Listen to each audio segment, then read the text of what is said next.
You're listening to the Plane Talking UK podcast, a UK-based podcast written by a passenger for anyone.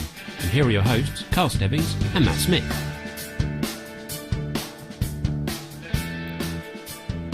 Well, good afternoon. Good evening, good night. Another day gone. And welcome to episode number 89 of the Plane Talking UK podcast. I'm Carl Stebbings, and joining me in Matt's conservatory studio is my co-host Matt. I'd like to say hello and good afternoon, but it's been anything but a good afternoon. Apologies to everyone who's been hanging on there with us in the chat room. We've had what I can only describe as catastrophic failure today, but it's fine. Yeah. It's all working-ish. It's not, it's not HD or anything, but it is working, so we'll take that. And with that in mind, we do have a very, very, very special and insanely patient guest to which we need to send her presents and gifts and things. I'm so going to take her a massive batch of beer across to Farnborough next year. So anyway, let's welcome our special guest. It is the lovely Steph. Hello, Steph. Hello, good morning, Matt and Carl. It's still morning here, so don't worry. It's the sun is starting to come up. So those of you who are regular listeners to APG will know Dr Steph from the Airline Pilot Guy show. And she co-presents on there with Rick and Jeff. Thank you very much for coming on the show.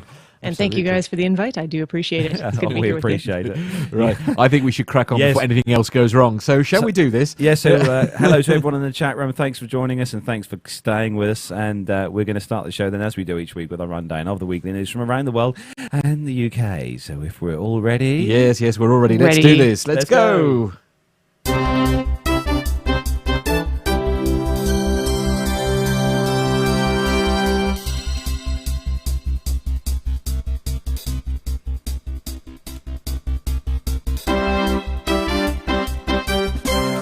Deja vu. I know. So our first news story is on the BBC News website, and Virgin have brought a 747 into service to use on their space program. So the jet will be launch platform for a satellite rocket being developed by another one of the entrepreneurs' companies, Virgin Galactic. The 747 is going to carry a booster to a high altitude where it will be released to ignite its engine and go out into orbit. The old 747-400 can handle the weight, and it's been designed to carry this this project into the stars. The Virgin Atlantic livery under the nickname Cosmic Girl will get a new paint job in the Virgin Galactic colours. And if you've got YouTube, you can go onto YouTube and see a video of this being designed. The Boeing 747 is a very special place in Mr. Branson's heart, he says. And it's obviously one of the ex-Virgin Atlantic 747-400s that they've used for this. It's going to carry a booster rocket, and the whole project mission is going to be around about the $10 million mark for this. But it's another string to Virgin's or Virgin Galactic's bow here, using the 747 as this. But it's not been the first time, because obviously the 747's been used in the past to carry the shuttle of the Challenger. I think it was on. They used to carry that on the 747-100. But Steph, you can see. Actually, got to see that one time. You got to see that in person. Oh, yeah, wow. The shuttle on top of the 747. It flew directly over our house when I lived back in Salt Lake City, Utah, like 15, 20 years ago. Oh, really neat. Yeah, because that is a 100 series they would use for that. It's a really old 747 that NASA used for that. But no, you guys are lucky, because you obviously can go and see the shuttle. You've got one of these in the museum in the US, haven't you? One of the shuttles. Yep, we do. There's one at the Smithsonian National Air and Space Museum, which we actually saw this past summer. Ah, cool. That's another one of the places I'd love to go in the US. Where's that? The Smithsonian Air and Space Museum. Really? Yeah. I bet that is pretty amazing. Yeah, you've got some pretty cool museums across your side of the pond, Steph. So next story, moving on, is one of Matt's favourites. Oh, here we go. And yet another Ryanair story, just for a change. So this is on the Air Transport World website, and the headline is Ryanair in Boeing 737 delivery ramp up. Ryanair's fleet is set to swell from 320 Boeing 737s this year to around 360 in 2016 as the Irish budget carrier begins its aircraft delivery. ramp up. This is the first of significant aircraft deliveries running at 40 to 50 per year, Ryanair CEO Michael O'Leary told journalists at the London press briefing on the 1st of December. The aircraft will be used to open 84 new routes this winter. Ryanair has also been approached by the Israeli authorities encouraging the budget carrier to increase its links to the country. We are in discussions with a number of Israeli airports. The authorities are keen to get us to expand, but this is not high up on our list of priorities, said O'Leary, noting that Ryanair is instead focusing on its expansion into Germany, Poland, Central Europe, Italy and Spain. When asked whether the recent terrorist attacks in Paris and heightened state of alert in Brussels had dampened bookings, O'Leary said bookings had softened and no-shows had increased in the days immediately after those events, but bookings are still 3 to 4% up year on year. We have seen a small softening, but nothing material, he said. On a more speculative note, ATW quizzed O'Leary on where he would set up another short-haul budget carrier given the opportunity. He said, "I wouldn't." Fair enough. He replied, he explained that the model required a liberalised market which could only be found in Europe and North America, where there are already mature low-cost operations. He added that he had his hands full with Ryanair's own expansion. Ryanair will launch the third year of its Always Getting Better, the Always Getting Better. In March 2016, O'Leary said that this will continue to run each year as long as it keeps delivering results. And let's be honest, I mean, the results have been pretty impressive of late. Have you had the pleasure of flying on Ryanair, Steph? I have not. No. No. Okay. No. Well, that's probably. I don't know if that's a good thing or a bad thing. It is definitely a good thing. I think I should keep that. I should keep that for you. I was going to say the closest thing you've got over your side of the is Southwest. I suppose would be your. Well, I fly. And I fly Southwest all the time actually, because they fly into Chicago Midway Airport, and that's my preferred airport to fly into when I go to Chicago. I have a lot of family and friends there.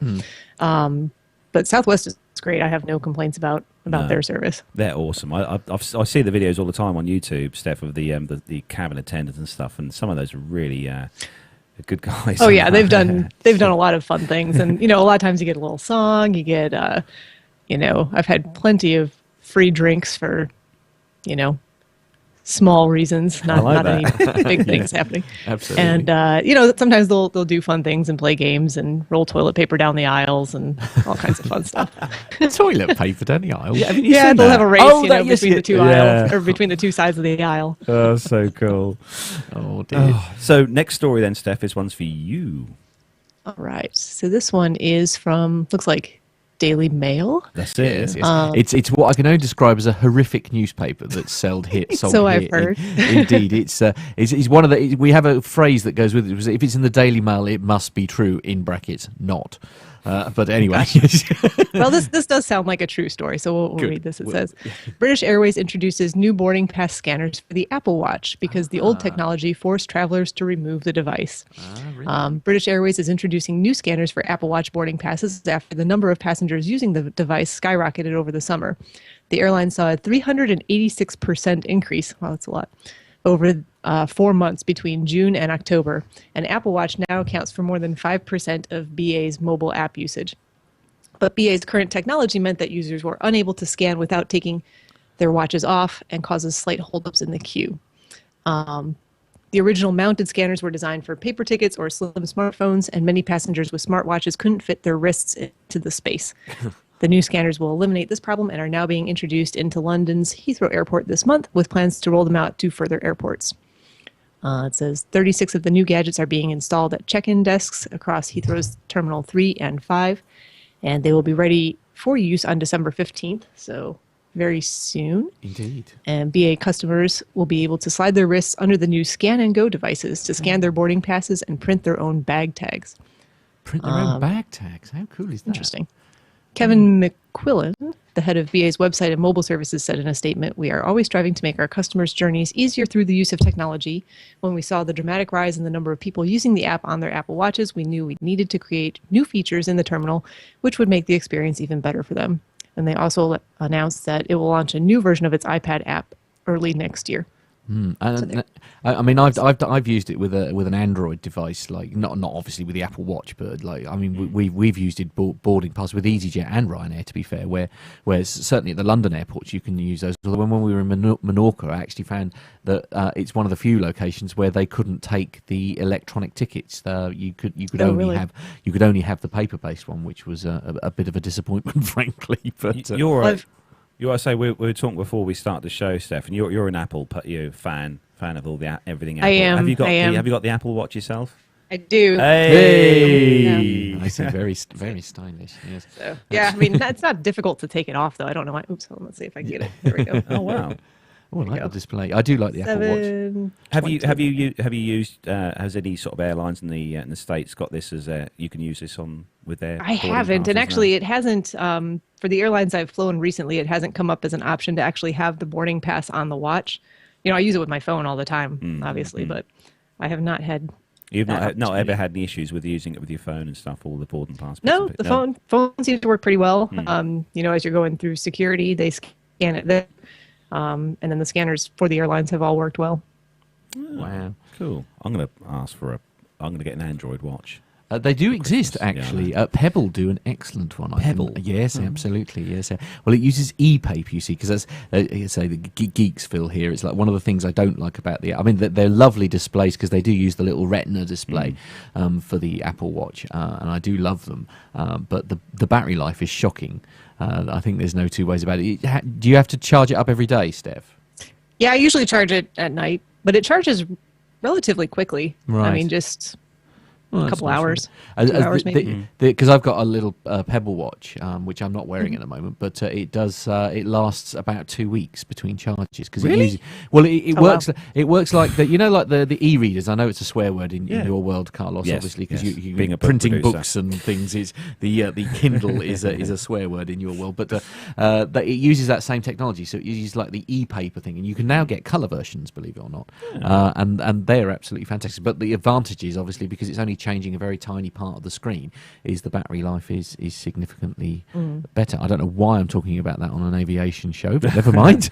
It's all part of the fun. Because we love technology. Yeah, absolutely, we do love technology. I don't love it this morning. I'm not going to lie. Maybe. Yeah, absolutely. I'm a bit anti-technology. It's going to be easier having a boarding pass on your wrist rather than having a phone sort of stuck to your absolutely wrist, yeah no I couldn't agree. We'll see. I'll let you guys know if I get to use it for that purpose. Absolutely. So next story on Flight Global's site, this one, and pretty cool, this one. It's a picture story as well, yes, but, which we can't do. We can't do it because we're having slight technical issues. But the headline: American rolls out final heritage jet. Oh wow. So American Airlines has unveiled its AirCal Heritage livery, the final aircraft in its fleet, showcasing the liveries of its predecessors. I love this. The colour here is awesome. And, that is so retro, kind of 70s look. The Boeing 737-800 registration November 917 November MSN 29572 wears a modified version of the livery AirCal introduced in 1981. The Newport Beach, California-based air carrier merged with American in 1987. The livery joins the Reno Air and Trans World Airlines TWA heritage liveries that American has unveiled during the past month. Reno Air merged with American in 2000 and TWA in 2001. The heritage liveries have proved popular since they were first introduced by US Airways following its merger with American West Airlines in 2005. The fleet included Allegheny Airlines, American West, Pacific Southwest Airlines, PSA, and Piedmont Airlines. And the liveries have been expanded to include the AirCal, Reno Air, TWA, and US Airways liveries since the carrier disappeared into American this October. The aircraft are popular with employees and customers alike, with American repeatedly highlighting the aircraft in its employee newsletters. While Fort Worth-based American is finished with its heritage liveries, it will continue to repaint US Airways aircraft in the American colours through to the end of 2016. Now, Steph, you can see these pictures on here. I mean, obviously, have you seen any of these aircraft yourself? Not the new American ones, but certainly the US Airways older liveries. They definitely have planes that were painted in America West Airlines colors. PSA, I think I've seen the Piedmont one as well. I mean, Charlotte's now it's a big American hub, was a big U.S. Airways hub, so we see those planes all the time here. So I'm sure I'll be seeing them. It's really cool seeing the 737 on there with the TWA logo and stuff on the tail. That's really cool. That's, you know, we've seen those for a while. Yeah, absolutely. If you, as I say, it's actually on the Flight Global website, and it's a picture American rolls out final heritage jet. So if you Google that in flightglobal.com, you'll actually find that. So as I say, it's picture American rolls out final heritage jet. As I say, normally I would happily show them to you, but we're having a morning of technical chaos this morning. It's amazing how many airlines have become rolled up into one, you know? Yeah, over the years. Especially in the States. I mean, everything's just been consolidated here. Yeah, absolutely. To form massive airlines. Well, absolutely. But then, I mean, I suppose if it's helping to drive down costs as far as punters and things are concerned, then... I tell you, it'd be cool to see some British airlines follow suit here and kind of do the retro looks on... I mean, BA would be a good one to have their old retro livery from the early 80s on there, with the Landor logos and stuff, which would be quite cool. Yeah, no, that's good. Anyway, on to the next story, and this is on Flight Global again, and the headline is Circuit Board Solder Crack Cited in Indonesia Air Crash Probe. Well, this is very worrying. Indicators have concluded that the cracked solder joints on a circuit board were the main contributor to a fatal crash of Indonesian Air Asia flight Quebec Zulu 8501 on the 28th of December 2014. Indonesia's National Transportation Safety Committee has delivered its final report on the accident, which involved an Airbus A320 registered as Papa Kilo Alpha X-Ray Charlie, and resulted in the deaths of 162 passengers and crew. Analysis of the aircraft's flight data recorder showed that around 30 minutes after departing, is it Surabaya? Surabaya, sorry. Thanks for that. On a scheduled service to Singapore, the aircraft's rudder trim limiter system failed, activating 4 master caution messages on the electronic centralized aircraft monitoring system within a 14-minute period. Following each of the first 3 master cautions, the crew performed ECAM procedures. Now, what's an ECAM procedure? It's like an electronic message system with the aircraft. It kind of tells you what's going wrong and bits and pieces like that. Yeah, okay. And after the 4th warning, however, the NTSC says that the flight data recorder recorded different signatures that were similar to the FAC-CB's, that's the flight augmentation computer circuit breakers, being reset, resulting in electrical interruption to the FACs. That is very bad, isn't it? This crash actually... obviously, it was very sad indeed. This happened last year in December. It crashed in fairly shallow waters. Actually, they were lucky in respect to the recovery thing. So they actually managed to recover quite a large amount of the aircraft. And as you said there, the solder crack. There's actually a story on this where they show not the actual part, but they show one of the similar circuit boards with the cracked solder joints, and obviously the rudder travel limiter obviously stops the rudder from over travelling too far. But it also the actual crash has been put down as well to inappropriate pilot response. Because of the failure? Yes, a lot of the reports, and I think the reports said that the crew could have done a lot more to probably... Well, basically, I mean, if I'm understanding it right, we talked about this quite a bit on Airline Pilot Guy last night. So Jeff and Rick had some good input to this as well, but all they really had to do at that point was just fly the aircraft manually. So they could have corrected the problem with opposite rudder input, aileron input. Basically, when the autopilot switched off and handed the controls back to them, there was 9 seconds that elapsed as the plane started to roll to that 54-degree bank, where they did nothing. There were no inputs at all. So it was a long time to just sit there and watch essentially carnage ensuing. The plane was still very much flyable. Yeah, okay. I mean, even if you just use that command, if you like, to get it to the nearest runway, to get it down, and just, as you say, literally do it old school and fly it manually. That's one of the things that Jeff always talks about, isn't it, Steph? That it is. Pilots. You have all the automation, but you're still a pilot. You're still essentially you're going to fly an aircraft. You've got a stick or a rudder. You've got your rudder controls. You've got to control the yoke. flying aircraft. Surely that's why these guys do this in the first place. I mean, surely they're doing it because they love flying. I mean, and I guess there was some confusing discussion between the crew. The captain, I think, mentioned something like pulled down. Yeah. But the co-pilot flying interpreted that to mean pull up, pulling back on the control stick instead of pushing forward to break the stall. So it was a little bit of miscommunication there too, unfortunately. Yeah, pretty disastrous, really, isn't it? Yeah. Anyway. Yeah, very sad. So next story. Yeah. And this one's for you, Steph. All right. So there's a picture here, which again, I guess we don't have. Okay. Sorry. Don't rub it in. Says picture. TAM's first A350 makes maiden flight. Ah, cool. So TAM's first Airbus A350-900 has operated its maiden flight from Toulouse ahead of its delivery to the airline later this month. The aircraft will undergo the final production phase, which involves further ground checks and flight tests, says Airbus. TAM will be the first Americas operator of the A350, holding orders of 27 for the type. 6 of these were converted earlier this year to the larger A350-1000. The Brazilian carrier will begin operating the aircraft between Sao Paulo and Manaus in January, followed by international flights from Sao Paulo to Miami, Madrid, and Orlando. So very cool. So hopefully we'll get to see that here in the States too. Do you not think, Steph, that I'm just saying in the chat room that the A350 looks really similar to the Dreamliner, or is it just me? Yeah, I see a lot of similarities. I'd have to see them side by side, to be honest. But it does, I see a lot of I think it's just the front sure. of the nose. I think the way the nose comes down at the front, it just looks very 787-ish, I have to say. Sorry, I was just very distracted by Steph's little friend in the background there. He's hey. That's a fabulous little fella. Let's see if I can...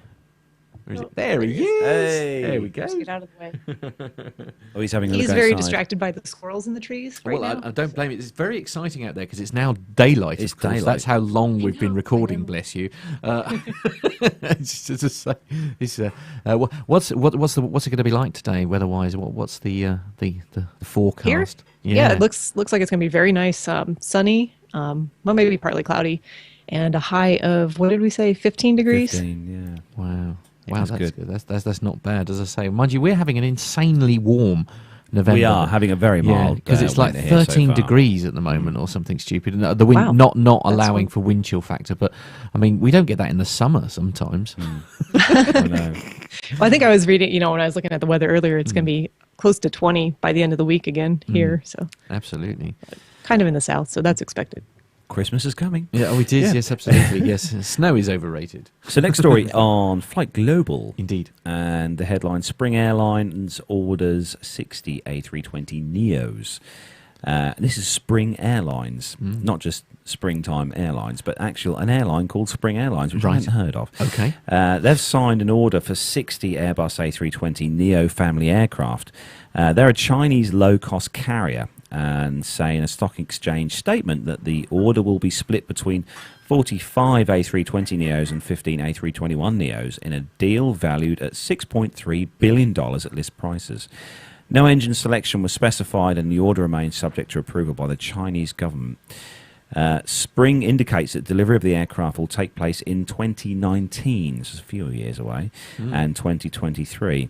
It will use a combination of internal funds, bank loans, and or funds raised from financing instruments to finance the purchase. It's not clear if the order is linked to an earlier announcement at the Paris Air Show where an unnamed Asian carrier signed a memorandum of understanding for 60 A320neo aircraft. Flight Global's Ascend Fleets Analyzer shows that Spring Airlines has 52 A320 CEOs in service and has 8 more on order. So, I mean, well, as I say, not heard them before. How big are they? I mean, I don't know. I've never heard of Spring Air, whether it's just me being... not overly no, I'm not familiar with them. No, Spring Airlines. But I mean, 60 is quite a big order, isn't it? It is, and every week we have stories, don't we, Matt, where we're talking about the orders and stuff for Airbus and Boeing. But Spring Airlines they've got hubs in Shanghai and Shenzhen. Right. Okay. Have you got sort of a fleet size there? So it says right now 52. Is that what you see? Yeah. Oh, that's it. Yeah. Flight Global's fleet analyzer shows that the Spring Airlines has 52 A3. So they're going to add 100. So they're going to have Basically over 110, double. Double. That's crazy, isn't it? Yeah, their A320s are configured for 180 passengers. So that's obviously as many as you can cram onto an A320 anyway. Wow. But no, they've actually been they were actually founded in 2004. Right. So they've been about a while. They've been about a while, yeah. Yeah, good 10 years with 34 destinations on their But then I suppose because we don't live out that way, in the same way that obviously Dr. Steph has never heard of Ryanair, when lucky you.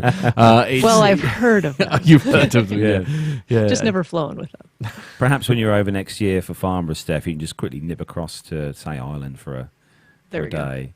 Yeah. Well, I can recommend going to visit Ireland. Ireland is a lovely place. I've been to Ireland. Have you? Ooh. Yeah, I've actually been to the UK too. I've been to London.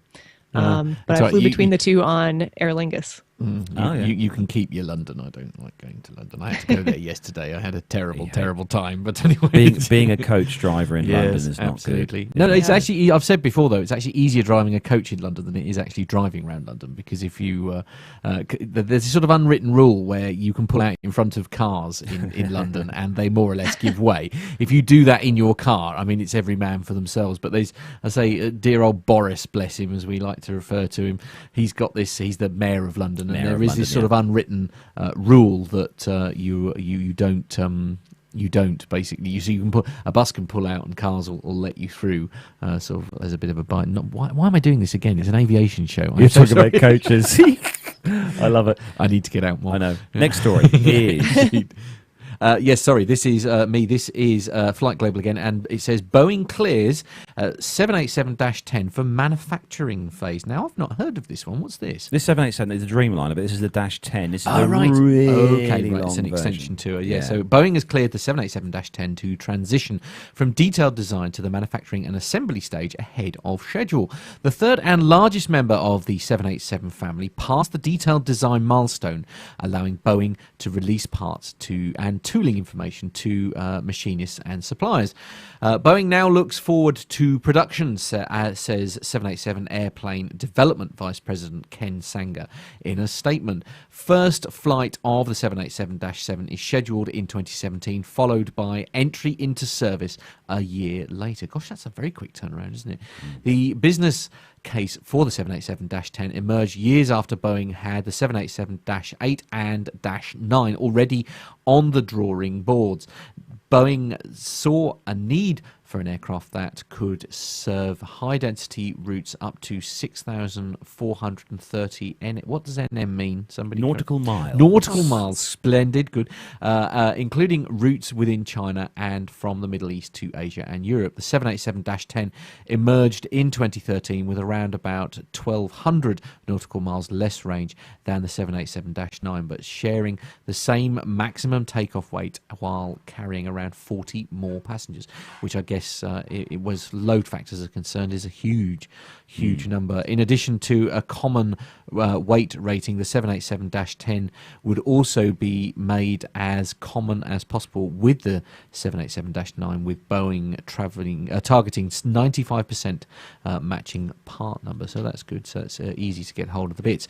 The company even authorized a software change to the flight controls to avoid having to change the size of the horizontal stabilizers, despite a 5.27, or that's 18-foot stretch to the fuselage. But the additional length of the 787-10 caused Boeing to make some major adjustments, including inserting a 777-style semi-levered landing gear. The market for the 787-10 has developed over 2.5 years. It's now included in 164 firm orders by 9 customers. The aircraft is powered by a £76,000 thrust version of the GE Aviation GEnx-1B and the Rolls-Royce Trent 1000. The available thrust of the 787-10 emerged as a concern earlier this year by Emirates Airline. Tim Clark, Emirates chief executive, is evaluating the 787-10 against the A350-900. Ooh, looking at the rivals. which is powered by an £84,000 thrust Rolls-Royce Trent XWB engine. Clark initially worried that the 787-10 lacked sufficient power to carry a maximum payload on the hottest days in Dubai, but has recently said the aircraft's thrust levels are acceptable for routes up to 8.5 hours. Wow. Just looking at the 787-10, it's going to be offered up with the Rolls-Royce or the GE engines on that one. They're going to have a typical passenger passenger amount on there, depending on whether they configure it with the airlines and stuff. But it's going to be about 330, 340 passengers on this aircraft.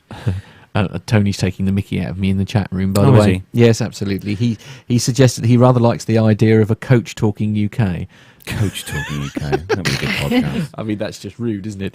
A semi-levered or semi-levered landing gear. Yes, I said levered, didn't I? Yeah, Sorry, it's because Miami Rick about that. Semi-levered landing gear. It's something that's been. I think this is something that's been designed by. Yeah, it's Boeing. Yeah, and it's. I'm just looking at the bits on the line here. There's loads to read, but you can, if you look up semi-levered landing gear. It's all to do with the way the bogey and stuff is on the landing gear. Yeah, What's up? I see Masha has picked up on Steph's point as well. Semi-levered landing gear. I can hear Rick drooling from here. Yes. Rick will talk your ears off about that for hours. Is he a fan of levered gearing then? Well, Miami Rick. 7 in particular, Miami Rick is obviously one of the co-hosts as well. Yes. APG. No, I have seen and it. Don't sound so surprised. But this is for the benefit of the people who don't know, because some of these people might not listen to APG. They might be weird and not listen to APG. Okay, unlike us, yeah, of we course, all listen absolutely. to APG. Yes. But no, Rick because he flies 777 freighter. Right. Oh, wow. So he doesn't have passengers to worry about. No. Yeah, I've often said that actually. Everything about the 777. Yeah, he is Mr. 777.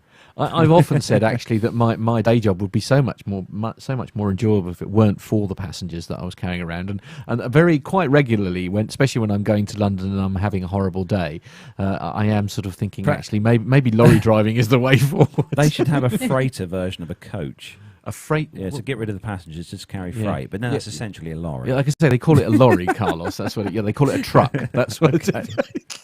Oh, dear. Oh. Anyway. Oh, is this me? I can't remember. No. It's the lovely Steph. Steph. There we go. Sorry. So this is from Breaking Travel News. We're on the FinnAir launches pilot recruitment drive. Yes. Yay. That's the one. Yes. All right. So FinnAir prepares for growth of its long-haul traffic starting in 2016 and begins the biggest recruitment drive in company history. So in addition to the approximately 70 pilots and 130 cabin attendants recruited this year, the company is seeking to recruit 100 new pilots and 300 new cabin crew members. Some 50 people are also hired to perform customer service tasks and other functions during the spring. In October, excuse the rude interruption. Sorry about that. Well, first I paused for a second there because I thought it was one of my dogs. No. Unfortunately, we have a visitor, and as I say, we don't have a doorbell. We don't need one. He's called Alfie, but it's all right. So just give it a minute; it'll be fine. There we go. Sounds good. No worries. So so some 50 people are also hired to perform customer service tasks and other functions during the spring. In October, FinnAir took delivery of its first A350 XWB aircraft, and altogether 19 have been ordered. The new wide-body aircraft are the engine of FinnAir's growth and add capacity to its long-haul traffic from spring 2016 onwards. Increasing capacity also increases the need for personnel. Earlier this year, FinnAir stated that growth translates to approximately 1,000 new jobs by 2020. We are courageously driving the growth of our business and making recruitments which are significant in scale, not just for FinnAir, but for Finland, said FinnAir Senior Vice President, Human Resources. I'm not going to pronounce that name correctly. Fine. I don't blame you. Yes. Ija Hakakari? Yes. We'll call it Ija. That's fine. Sure. But anyway, it's the FinnAir Senior Vice President for Human Resources. So Absolutely. they go on. Due to the nature of flying personnel's work and the scale of the recruitment, it takes time to organize the selection process and trainings. We want to start early, keeping an eye especially on 2017 when our growth intensifies. At the same time, starting these recruitments gives us opportunities to grow even more courageously should the market situation allow it. Fantastic. So, our visitors, by the way, the visitors to the Bluebell studio, were Jehovah's Witnesses. Oh, cool. Following on, so FinnAir then.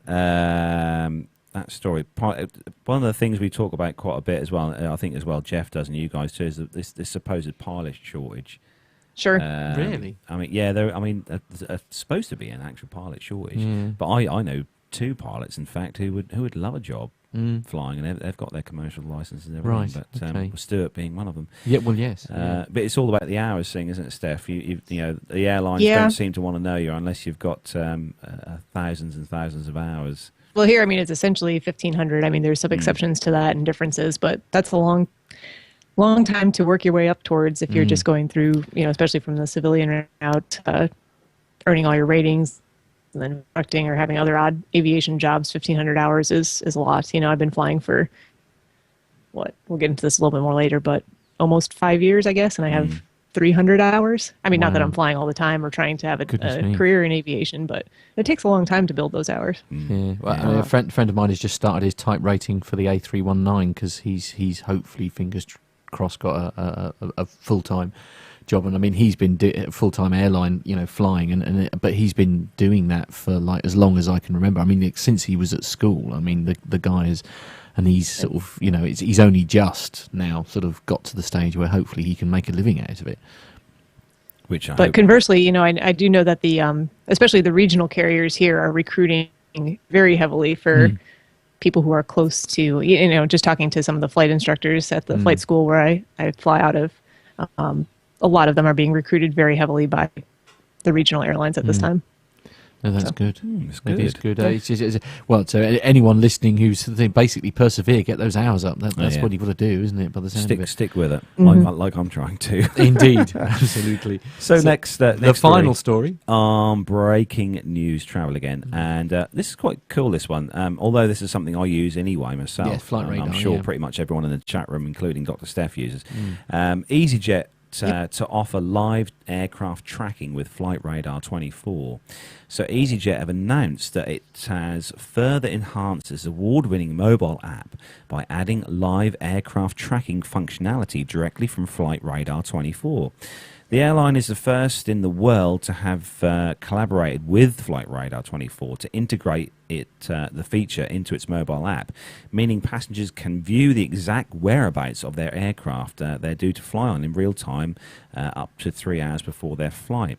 Family and friends of passengers can also track their loved ones' flight ahead of their travel. The feature is a result of a purpose-built software development kit that was specially created for EasyJet by Flight Radar 24 and uses GPS information that is sent from EasyJet's 240-plus aircraft. The flight tracking software, which went live on the app last week, will show the aircraft's route, speed, type of aircraft, altitude, distance travelled, and total distance to destination. James Millett, EasyJet's head of digital, said, "We're delighted to have launched the live location-based tracking to our award-winning app.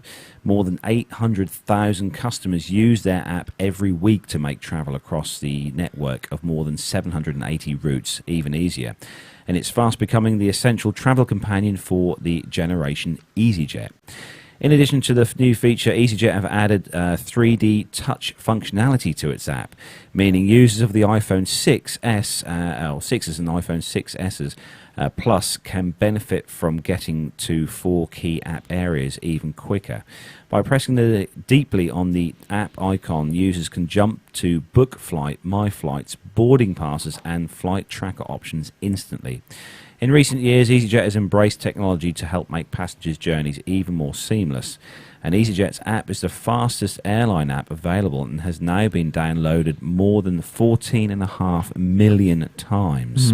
See, I just don't see, you'll have to forgive me, my sort of lack of interest in this, but I mean, surely those who are interested in tracking flights are already doing it via Flight Radar 24. Anyway, I'm not quite sure why. I think this is maybe for those who aren't doing that already. Yeah. If they have the app for EasyJet and they're flying with them. Because not everyone... I think not everyone has Flight Radar 24. No. Those who are not geeky, like... No, I know, but those who are interested in flight and tracking their flight will already know about... I mean, unless you've missed it, I don't really see how useful that information is to you as an ordinary customer. Yeah. Can you see what I mean? I've caught airlines out before using this app a few times. Thomson, which you probably heard of in the UK here, Steph, Thomson Airlines.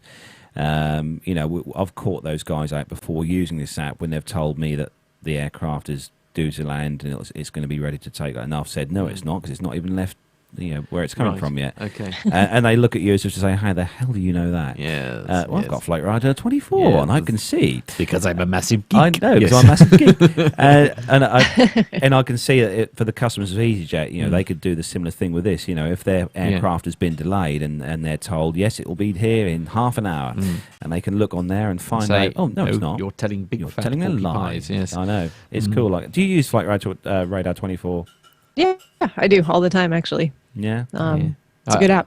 Well, exactly. Most people who do exactly that, don't they?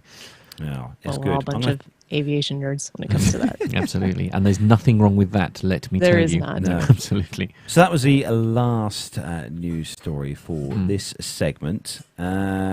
We have got a segment from Pilot Pip. Okay. Yeah. And then after that, we're gonna skip the military this week because we're kind of yes, been things short have gone for horribly time wrong. So sorry about that. We'll make sure that we post them in the Facebook. We'll put them in the Facebook feed so that you can catch up on the military. But next week we do have quite a good military top 10 to bring you. Oh, do we? Yeah, in the top 10 for next week for the military sort of segment. So we're going to bring it to you in next week's show. Fantastic. Sounds good. So we are going to play for you the legend that is Pilot Pip. Absolutely. In the segment he's sent us in, which is all about NATS, the National Air Traffic Control Service here in the UK. That's gonna be interesting.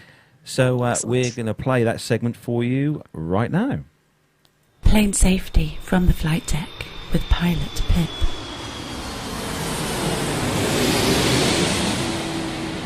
Hi everyone, Pip here again. Now yesterday I attended the second of two training sessions down at Swanwick, the National Air Traffic Services Centre. These are sessions that they run throughout the year, primarily for training air traffic controllers, but at which they also invite, as an open invitation, for commercial pilots to come along and sit in on these sessions and give their input. And it's a great opportunity for pilots and air traffic controllers to meet face to face and ask each other questions and swap ideas. So I thought what I would do in this just very short segment is just give you a little bit of information on NATS, the National Air Traffic Services.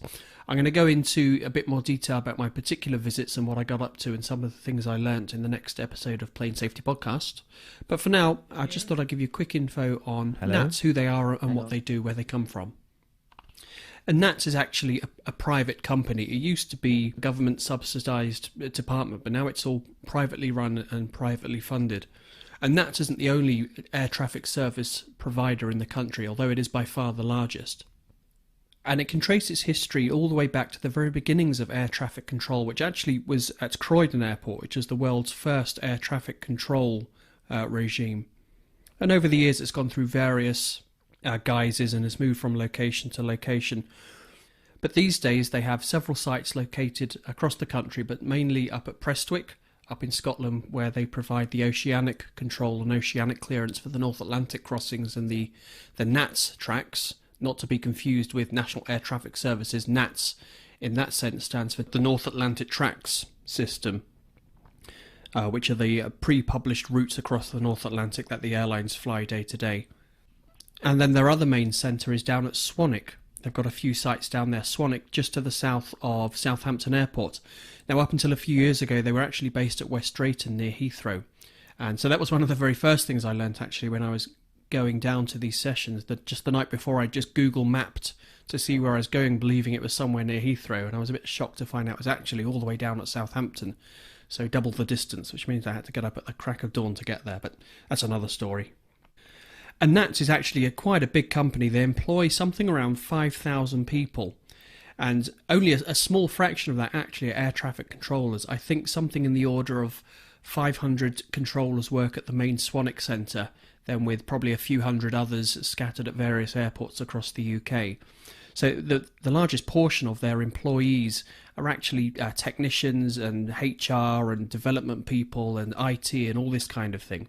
So, I mean, they're a huge company, and they don't just work in the UK. They bid for contracts across the world, and indeed they do provide air traffic control services at many locations across the world, not just here in the UK. And actually, NATS is split into two separate entities. You've got NERL, which stands for the NATS En Route PLC, and that's the part that provides civilian air traffic control services in the UK and is regulated by the CAA. Just like any airline is regulated by the CAA, so are NATS, and they ensure that what NATS are providing is safe and consistent with UK air transport regulation. And then there's the other side of the company, which is NSL, which stands for NATS Services Limited, which is the part that operates as a free company in the open market and bids for contracts around the world. So down in the main Swanwick Centre, down near Southampton Airport, that's where the majority of their controllers are based, and these are the guys providing air traffic control services for all the UK upper airspace and all the UK controlled airspace. And those guys can be broadly categorised into two groups. You have terminal area controllers, or TA as they like to call it, and the sector area controllers. I think that's the right terminology they use, sector area. I'm not quite so sure now, I'd have to check on that one. But basically, the sector area controllers are the higher airspace people who are managing all the various airspace sectors around the UK. And UK airspace, from an air traffic control point of view, is divided up into many, many different sectors. They've all got numbers. And if you ever get a chance to visit the control room at Swanwick, which incidentally is about the size of a football pitch, it's just enormous. You'll see all the different radar screens and radar posts around the room, each controlling a different sector, and they're numbered, I forget, something like 1 through to 50. And then the terminal area controllers are typically dealing with the lower airspace around all the UK airports, so terminal control. It's also noteworthy that the military air traffic guys, or at least some of them, are also based at Swanwick and work side by side with their civilian counterparts. So you also have an element of military air traffic control being managed in the NATS operations centre. And within those varieties of controllers, the sector area and the terminal control area, controllers, I learned, stick to just 1 or 2 sectors each. In fact, that's all they're allowed to do is just to control, learn and manage one sector. They often have a secondary sector, which they can also do, but not more than that. So they can't just turn up every morning at 9 o'clock and just get allocated to a random sector around the UK. They're just trained and qualified on 1 or maybe 2 particular sectors, which is something I had no idea about. I assumed wrongly that being an air traffic controller meant you could just do the job wherever, but it really doesn't. And as such, they have to keep up minimum currency requirements, exactly the same as we do as pilots. We have to make so many takeoff and landings to be current. And so an air traffic controller needs to log a particular minimum number of hours on each sector to remain current on that. And I believe the minimum they need to do is 12 hours per month, which actually, when you think about it, isn't that much. But if they fall behind on that, if they're not doing their 12 hours a month, then they are not qualified anymore to be an air traffic controller, so they need to stay current. And then moving away from the main centres at Swanwick and Prestwick, then you've also got NATS are responsible for several of the big, or in fact most of the big UK airports. Now these are contracts that they've bid for and won, so there are UK airports that their air traffic control services are managed by other companies, but NATS as it stands today are responsible for the following 14 UK airports in the provision of air traffic services. So London Heathrow, Southampton, Aberdeen, Glasgow, Gatwick, London City Airport, Luton, Stansted, so all the London airports really, Cardiff, Bristol, Farnborough, Manchester, Belfast, Edinburgh, Biggin Hill, Sumburgh, which is up in one of the Scottish islands, Aberforth, Hebrides, Larkhill and West Frew, wherever that is. So those are the 14 airports that NATS has contracts with. And as I say, they also have their fingers in all sorts of pies. They also provide ATC engineering services to a number of airports. They have contracts with the military, with the UK Defence in providing aeronautical data, defence consulting, training and surveillance, and also engineering as well to UK military. So it was quite a fascinating couple of days for me to go down and take part in this training. And as I say, I'll talk about that in depth in another episode of Plane Safety Podcast. But it was I'd say now, it was a great opportunity to go and meet face-to-face the controllers, to swap ideas and just to get a glimpse of what it is they were doing. And I got to admit, I was largely lost when I sat with them in the air traffic control centre, trying to keep up with what was going on their radar screens, and how they were managing the whole thing was quite beyond me. It takes quite a lot of training to become an air traffic controller. NATS also runs their own air traffic control college, where you can go and learn to be an air traffic controller. And it takes about 2 years to go through that process. But in the couple of hours I spent them, I was totally lost after a few minutes. It was really quite impressive what they do. And the one final thought I'll leave you with, this is very sexist and very chauvinistic, so I apologise to anyone who this may offend, but it's the truth, unfortunately. We're often fly around and us guys will hear a very nice female voice come over the radio, and we'll often make a quip. You know, one person will say, "Oh, she sounds really cute," and the other guy will say, "She's probably a 300-pound monster with no teeth." But actually, I can tell you now, I can put this debate to bed once and for all. Having been down and visited the air traffic control, I can tell you now for a fact that all of the female controllers, which make up probably about half of the controller population, are all absolutely lovely and gorgeous. So I'll be making no more jokes at the expense of air traffic controllers over the radio. Anyway, that's all I've got to say for the moment on air traffic control and NATS. I'll be back with another segment soon, and you can catch up with me very soon, I hope, on a full episode of Plane Safety Podcast. For now, take care and see you all later. Bye.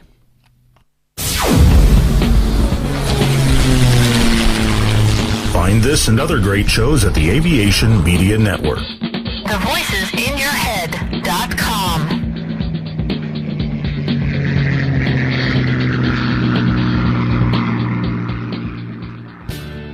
The Plane Talking UK podcast is a voluntary project that aims to keep you informed with the latest aviation-related stories from newswires across the globe. Producing our content does cost money though. If you enjoy our show, why not help us keep on the air by making a donation towards the server and website hosting fees through PayPal. Any contributions would be greatly appreciated. Are you an Amazon user? If so, why not do your shopping through the link on our website? There's no cost to yourself, and Amazon pay us a small referral fee on qualifying purchases. To find out more about the show and to meet the team, take yourself to our website www.planetalkinguk.com, or find us on Facebook at facebook.com/planetalkinguk, on Twitter via @planetalkinguk, or get in touch via email on podcast@planetalkinguk.com. Thanks for listening.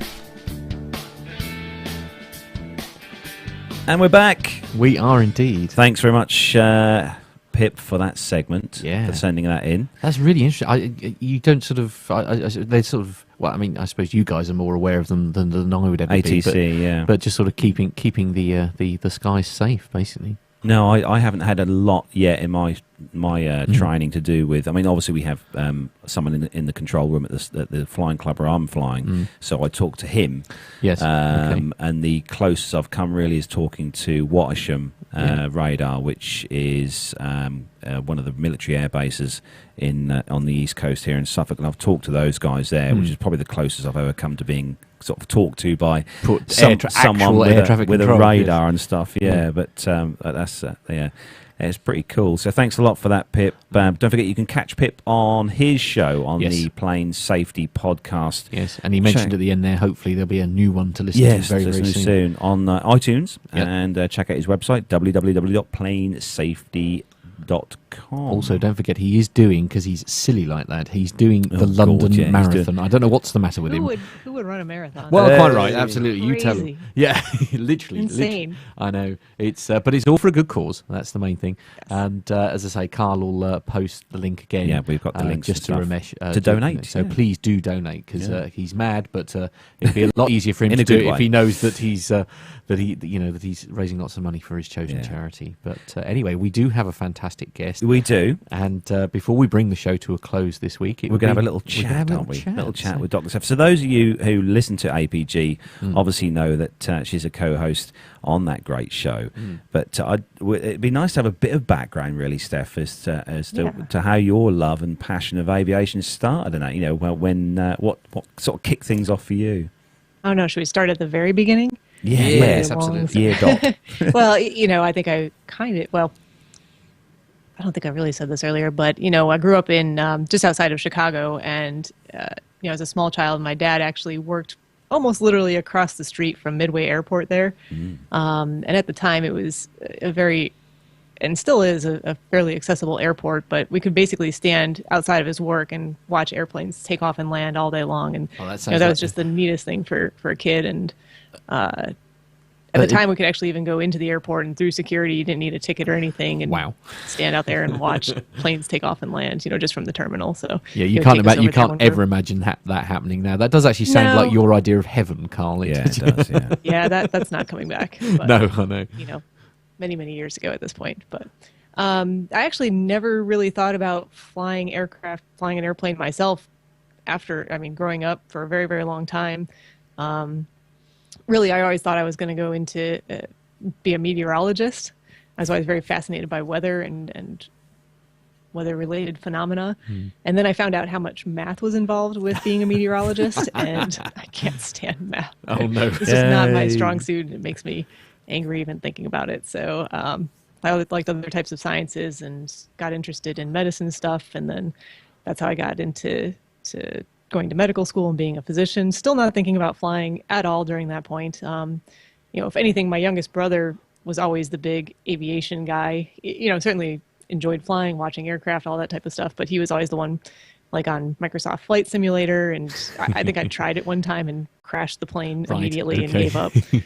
So, but then as it turns out, I made it all the way through undergrad, medical school, got into residency, and one of my co-residents who I was working with at the time, her husband was a flight instructor, and I got to be really good friends with them. And I would, they had a small kid at the time who was, I think, 2 or 3 years old, and I would help them out because he'd be working at the FBO on the weekends, and she would have to be on call sometimes, as we all were. So if they were both away at the same time, a lot of times I would babysit for them. And, they would always pay me just a very small amount. And I was like, guys, that's kind of silly. You don't have to do that. He's like, well, how about come flying one time instead? I was like, well, that sounds like a fair trade. I'll do that. And I should have never gone because it was just, hook, line, and sinker right there. It was so much fun. It was great. So had to keep up with it. So that was back, I think I did my first introductory flight. I looked this up the other day. It was January 2010. Blimey. So, and then I didn't do a whole lot with it during that year because really just time-wise and financially I didn't have the funds to do it. But later on that summer, coming out of my second year of residency into my third year of residency, time became a little bit more freed up for me. And I was able to do some moonlighting work on the side, so I had a little extra cash in my pocket. So I was able to go about and start working on getting my private pilot certificate. I mean, we say this every single time, don't we? But you don't really realise the money involved in just even getting a few hours under your belt, isn't it? I mean, you're certainly finding, Carl, that it's not the cheapest experience, and careful negotiations with the wife have to take place almost hourly. I know. I think with the matter. I mean, is it any cheaper? Because flying is a lot more commonplace, obviously in the States. There, is it any cheaper than? I presume it's not a cheap thing. Oh yeah, to do, I think it's a lot. I'm sorry, I was having a really. You sounded very faint and quiet there, Matt. But I think I heard your question. Okay. Yeah. I think it's a lot. It's not cheap, but in terms of on that spectrum of affordability, I think it is more affordable for us. I was lucky in that I had a good friend who was also my flight instructor. So he knew me well enough to know that I was going to do all the groundwork on my own. So we didn't really ever spend any time doing formal ground school. Yeah. It's not required as part of one, Part 61 training here. If you're doing, there's two. I don't know how it is in the UK, but here there's basically two paths to getting, your certificates and ratings and that type of thing. You can go through Part 61, which is basically more of a flexible schedule, and you can kind of set your own, path through everything, versus Part 141, which is very formal and standardized. But theoretically, you could do in less hours type of a thing because it has more stringent, syllabus and requirements and all of that. So I did it through Part 61, and basically did all of the ground school stuff on my own. So I didn't spend any money doing that. I was flying out of a fairly small airport. We flew a 172. I was with the exact same airplane. gas was relatively, I think it's actually a lot cheaper now than it was at the time. But I think it was in the neighborhood of $5 a gallon, something like that. So yeah, I mean, I don't remember the total cost it was for me to get my private pilot certificate, but it wasn't terribly astronomical. No. So out of the two, then, the being a physician and flying, presumably flying is the one. What do you want to do with it? That's a great question. I still don't know. For now, it's all just for fun. And I've actually worked my way through. I have my instrument rating and my commercial certificate. I got a seaplane rating, and I really want to do gliders and aerobatics and working on my multi-engine right now. So it's all just more about learning and keeping that learning process going for right now. How's your multi-engine rating thing going, Steph? Slowly right now. Okay. Time has become an issue again for some reason. And that's, you want to talk about expensive things to do, that's very expensive. Really? But fortunately, probably won't require a whole lot of hours, so it's not going to be too bad. Just keeping up with it afterwards, Wally. Price-wise, Steph, I'm just sort of looking on my currency converter thing here to what I pay for an hour's lesson here in the UK, and it's coming out around about $211 for an hour. That's what it costs me here in the UK for an hour's worth of tuition. In what aircraft? That's in the 150. Cessna 150. Cessna, yeah. I think in the 172 per hour with the instructor, it was just over $100. What? Wow, that's like that's like half. I mean, that was 5 years ago. Oh wow. Okay. I mean, for the multi-engine aircraft that I'm flying now, the Seneca, with instruction, it's $300 an hour. Gosh, yeah. Really? So, but still significantly cheaper than it is in the UK. It's still probably less than what you're actually paying for the 150, unfortunately.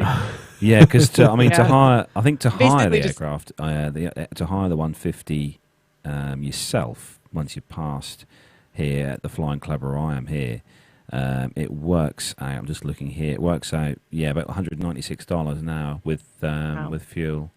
And for me to fly the Piper Arrow, which is the complex aircraft with the retractable landing gear and all of that, I think it's $140 an hour. Gosh. Without instruction.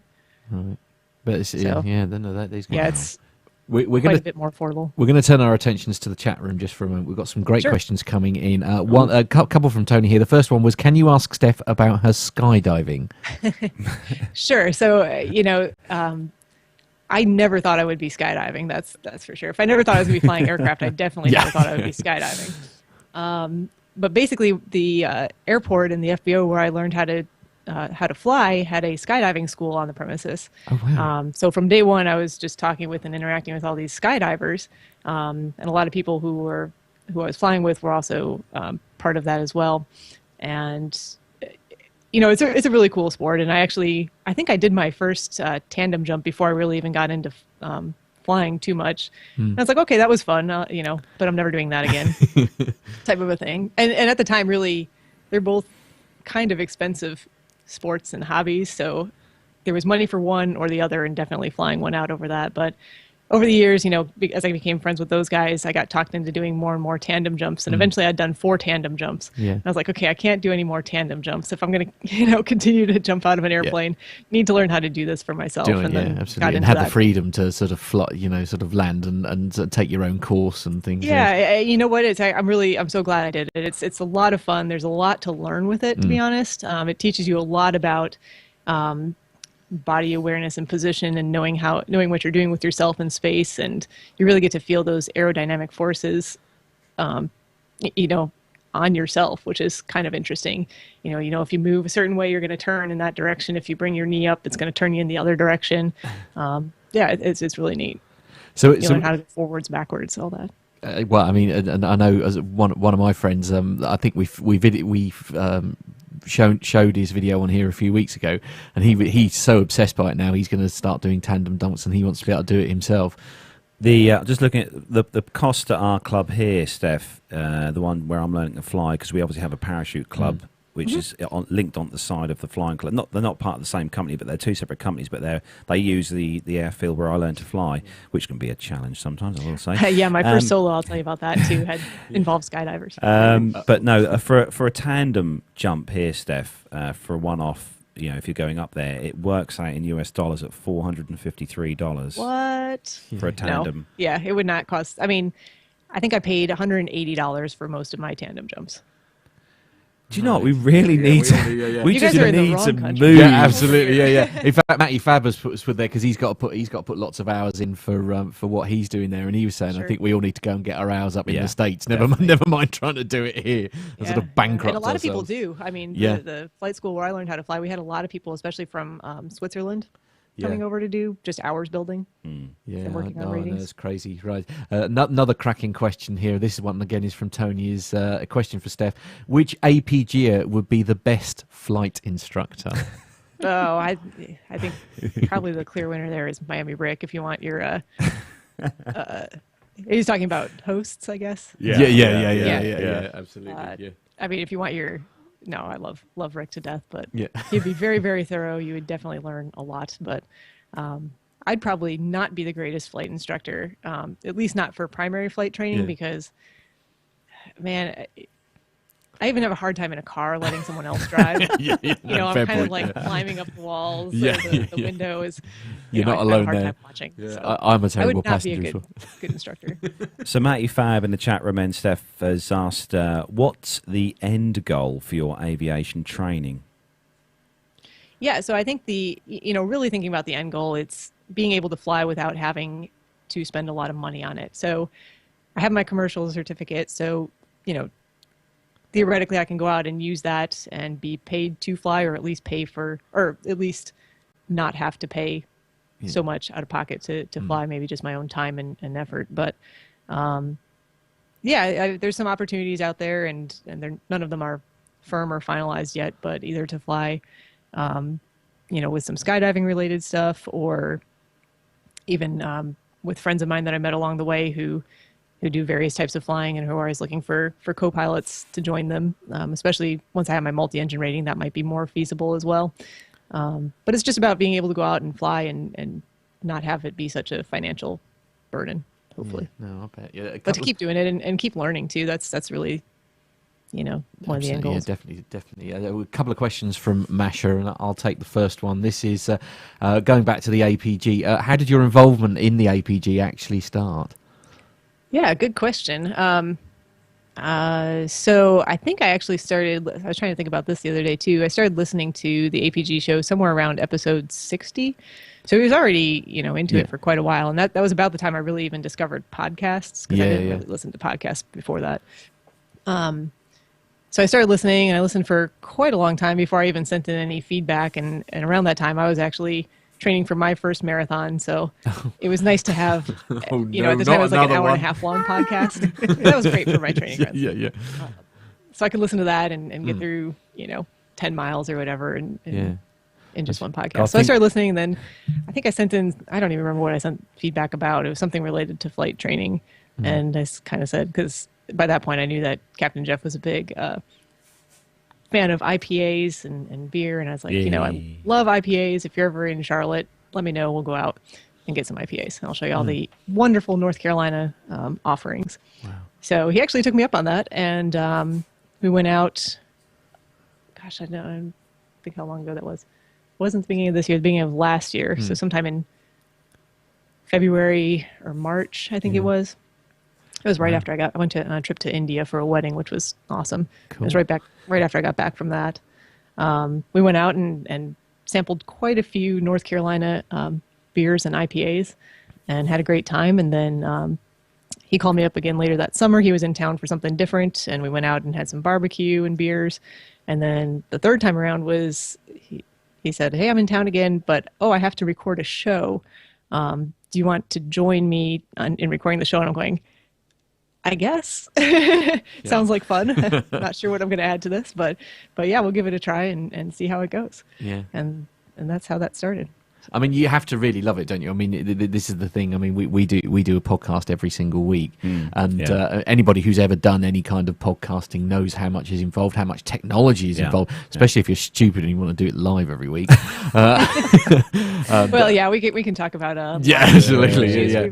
Things are prone to falling apart when you don't want them to. I've got to say though, Steph, I said this to you before on Twitter. I've got to say, I've been listening to APG now since since the first episode since birth. Right. And longer than I have, probably. Yeah, I mean, I think everyone in the chat room will agree that since Jeff got you and Rick on the show, it's just added a massive, huge dynamic to the show, and I think it's the fact that it's made the show huge. It's really good. Well, thanks. We really appreciate hearing that. That means a lot to us, and we try and have a good time and keep it lighthearted, but also keep the content high quality as well, and have a lot of good information. Yeah, to definitely. pass along. I must admit, from our point of view, because now that we're doing it live, one of the things that we've found really interesting, like what we're doing now here, is because you've got people watching it live as you do it, and of course people are firing questions. Yeah. Especially when you've got a Loads guest, here. and it's lovely. People are asking questions that I wouldn't have even considered thinking. I mean, they're brilliant questions. So thanks to everyone in the chat room who's Right, or if chipping we're in. if we're sitting there and we're talking about something and we're going, we don't really know a whole lot about that. Invariably, Somebody there's will someone who know. does. Yeah. And they'll chime right in and let us know, and we can hopefully, if we're paying attention to the chat room, we can absolutely bring it up. So Masha has sent a question in on the chat room then. What part of the flight training did you find the hardest to master? Ooh, that's a toughie. That's it.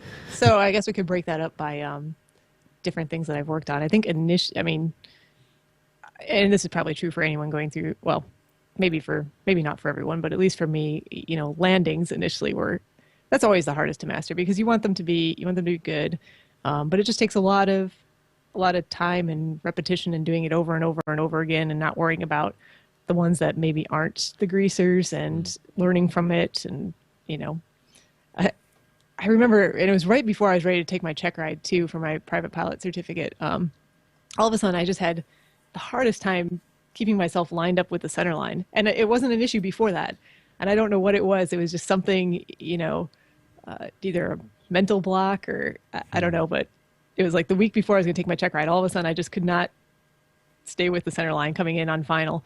But then fortunately got over that. I don't know what that was about, but so that was, for private pilot training, I think it was that. Let's see, instrument flying. I don't know. There's a lot that goes into instrument flying. It's probably all equally difficult, but I really like instrument flying. It's a lot of fun. I like the challenges that come along with that.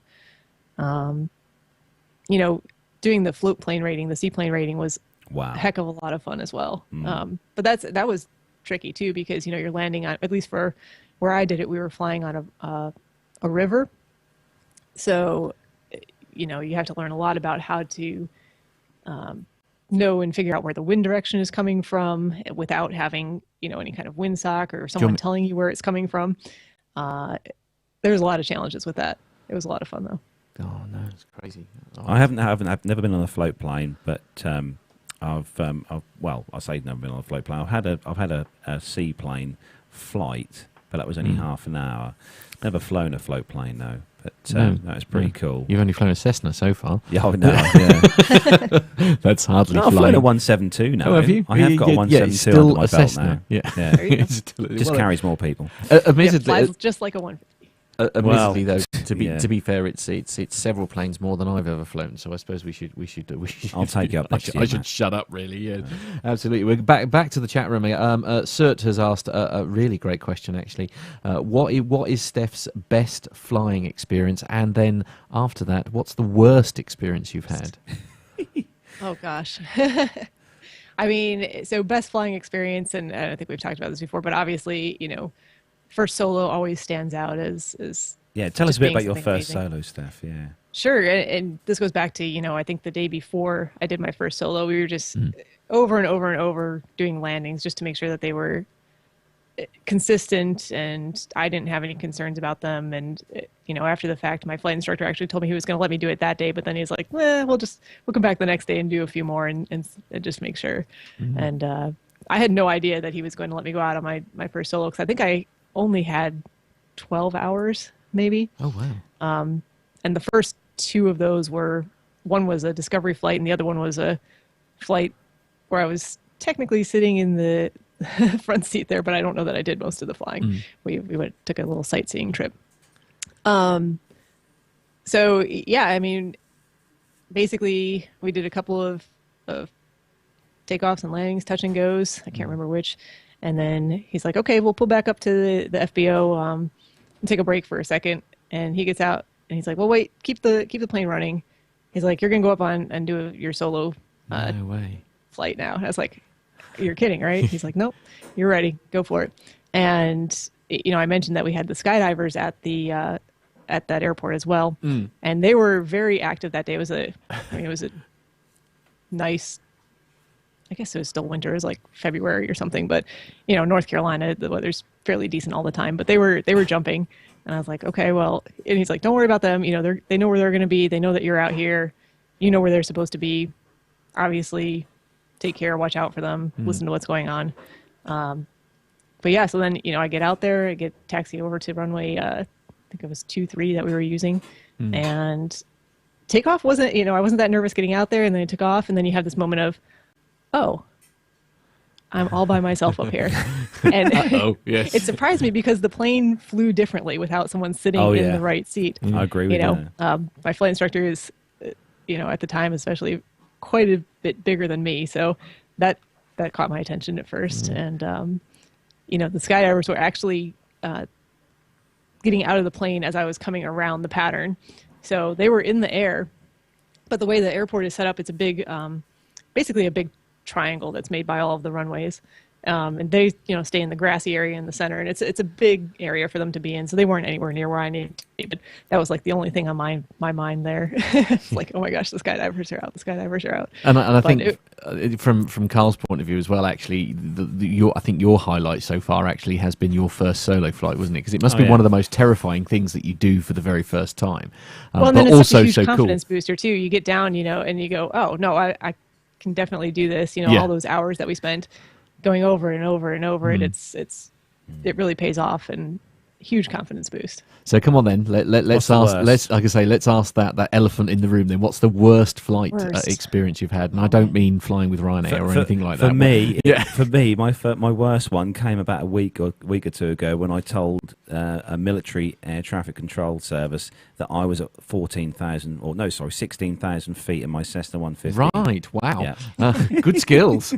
Quite high. I mean, there's been a lot of radio faux pas. Radio goofs. Trying to think. Now, what's your worst, Steph? Experience. There's been a couple involving being places we didn't want to be with weather building around us. That's always concerning, especially in small aircraft. And I don't know how it is in the UK, but especially here in the summer, thunderstorms can build really quickly. Cool. And there's been a couple times where we planned flights that aren't terribly long flights, but by the time you look at the radar and you look at everything in advance, you say, nope, this looks good. We're good to go. But by the time you get off, get in the air, all of a sudden there's this thunderstorm, kind of that you're looking at. So that's always concerning. And I'm just thinking of one in particular where I was waiting for a thunderstorm to pass. I was supposed to fly from Little Washington, North Carolina, down to New Bern, which is not a long flight at all. It takes 20 minutes. And there was a thunderstorm passing over New Bern, and I knew that. And I was waiting for it to pass before I was taking off to go meet some friends.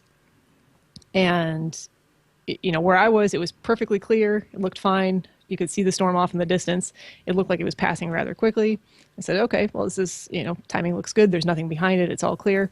And I took off, and gosh, if there wasn't really, really, really strong crosswinds, just feet off the runway from that storm way off in the distance. And that really surprised me and got my attention.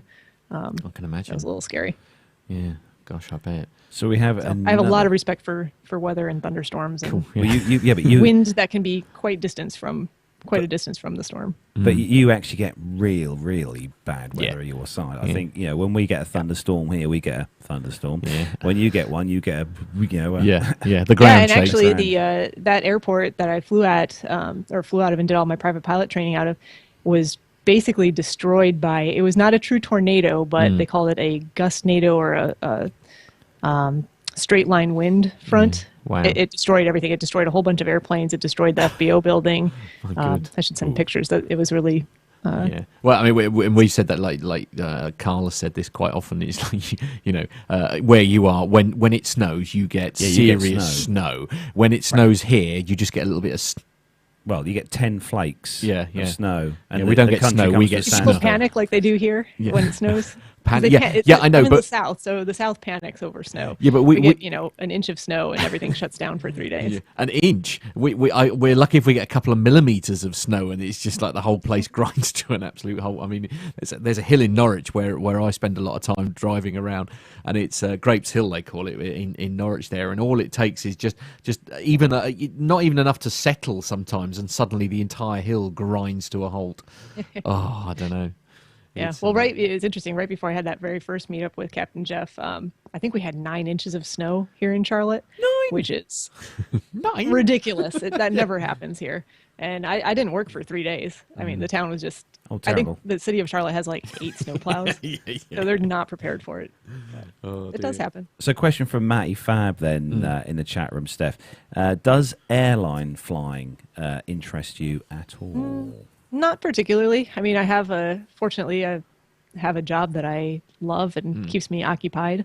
I don't know that I would ever go that route, but, things are ever constantly changing in medicine as well. So never say never, but at the time, no, not really looking towards a career in airline flying. So a question from me. Oh, hello. Oh, that's good. That's nice. Yes. Not in the chat room, but I'm here. Yeah. Question from me, Steph. All the stuff that you had for when you were learning to fly, so i.e. your whiz wheel and all bits and pieces, have you kept all that stuff, all the training, the flight training stuff you had? I have kept it, and it sits in a little suitcase box that I have in my closet, and I pull it out whenever I have an exam. Really? Because that's about the only time I ever think I'm going to need to use it. And then even then, it doesn't get used a whole lot. Exactly. So what's your GPS unit of choice then when you're flying? Obviously you have a... Yeah, the one I have the most experience with is just the Garmin 430. Yeah. I like that. It does a job for most of the stuff that we do. Yeah. You obviously train to use maps and stuff, but do you still obviously use your maps and stuff when you're flying? Because it's obviously a huge place to fly across, America, isn't it?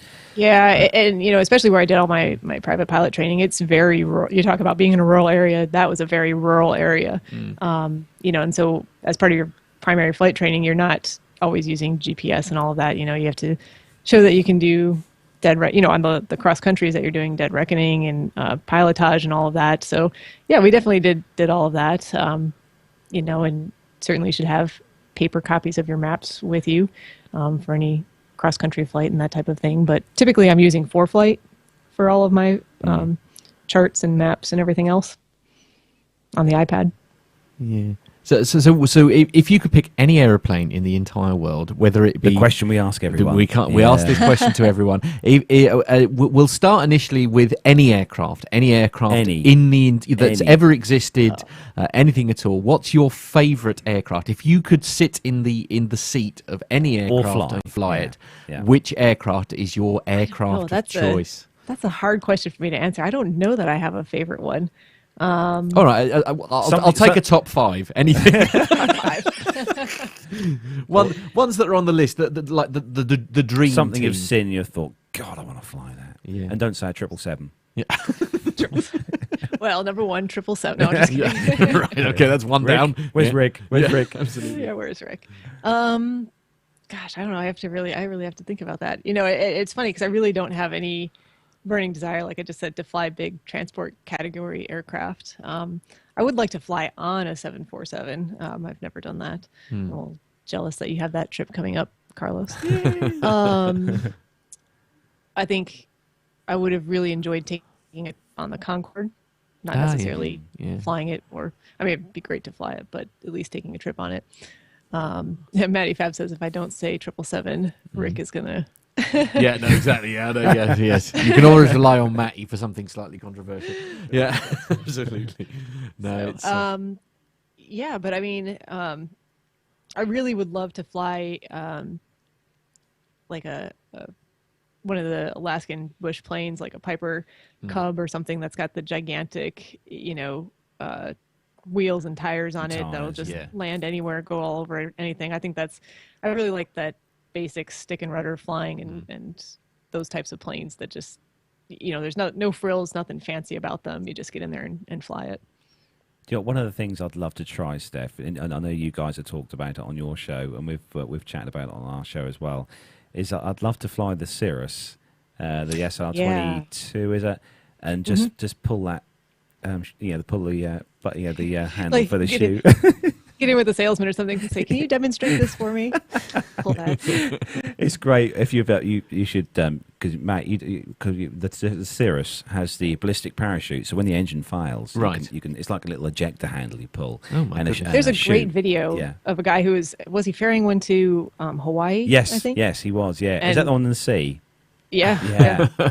And he recorded the whole incident on his GoPro camera. Wow, that's really cool. But so go and look that one up. That one's really a lot. The safety systems on that aircraft. Yeah. So what's the dream as far as flying is concerned? Is it? I mean, would ideally you'd like to have your own aeroplane parked in a garage and that is it just as a way of getting about, or So when I win the lottery this week, yes. Welcome to our world. Isn't Jeff paying you thousands? I thought Jeff. He is. No, when I win the lottery, if money were no concern or object, I think I would love to live one of those places where you could have your airplane parked out back in its own hangar, and you just taxi over to the runway and you can go anywhere. I think that would be really, really cool. Yeah. They have more and more of those popping up around the country here in the U.S. I don't think I'd love to own something like a Cirrus, or even I really like flying the little Diamond Star, the DA-40. I don't have big lofty goals for having a big, private jet of my own or anything like that. I just want something that's fun to fly and reliable and take me, Not like John Travolta. I don't need my own 707. Oh dear. Well, it really is. We're going to have to sort of start wrapping things up, Steph. But it has been wonderful, certainly here to chat to you. So anybody who doesn't know, and if you don't know, then I don't know where you've been living under that stone that you've been living in. Obviously, if you want to catch the guys at the Airplane Geeks, you take yourself airline pilot guy. Airline pilot. No, sorry, what? Airline pilot guy. Oh, airline. I'm looking at the wrong way. Oh dear. So if we want to get in touch with you, then Steph, if we want to watch the Airline Pilot Guy, how do we do that? Yeah. So if you want to watch us live, the best way to do that is really to follow one of the three of us on Twitter. So you can follow me at Plumdiggity. That's PLUMDIGGITY. Captain Jeff is Airline Pilot Guy, and Miami Rick is at Miami_Rick. And typically one or the three of us or all of us will send a tweet when we are going to be recording one of our live shows. We don't always give a whole lot of advance notice, but we're trying to be better about that. So you can find more information about the show itself if you go to airlinepilotguy.com. There's all kinds of information there on previous episodes and other ways to get in touch with us. Fantastic. And you can always send feedback. We like feedback. Yeah. So do we. Feedback at airlinepilotguy.com. Okay, so while you're there then, Steph, we're just going to run out the details of our competition. Yes. So, yes. The Christmas competition we're running this year to win the box set for the Flying Wild Alaska series, season 1 to 3. Yeah. I haven't got it here with me. I've got to bring it with me. No. But it is safely at home. No, you can win the box set on DVD. We're doing that as a Christmas prize this year. We've got 3 questions to ask. We covered it on last week's show. We brought you the questions for the first time. Yeah. We have had lots of answers in. We have, yeah. Some have been wrong. Have they? Yes. Oh, scandal. Scandal. And a couple of those people who got questions wrong are in the chat room now. I'm not going to tell. I'm not going to say. No, okay. All right. Anyway, remind them of what the questions are then, Carl. Yeah, so question number 1 then was, what film features a Lockheed L-1011 TriStar, which Captain Jeff flew, under the airline name American Pride? Yeah. Question 2 is, on the 10th of June 1965, the first commercial passenger carrying airliner made a landing using Autoland, but what was the aircraft? So on the 10th of June 1965, the first commercial passenger carrying airliner made a landing using Autoland, but what was the aircraft?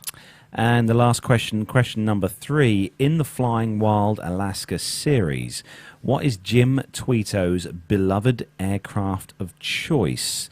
So that's in the series Flying Wild Alaska.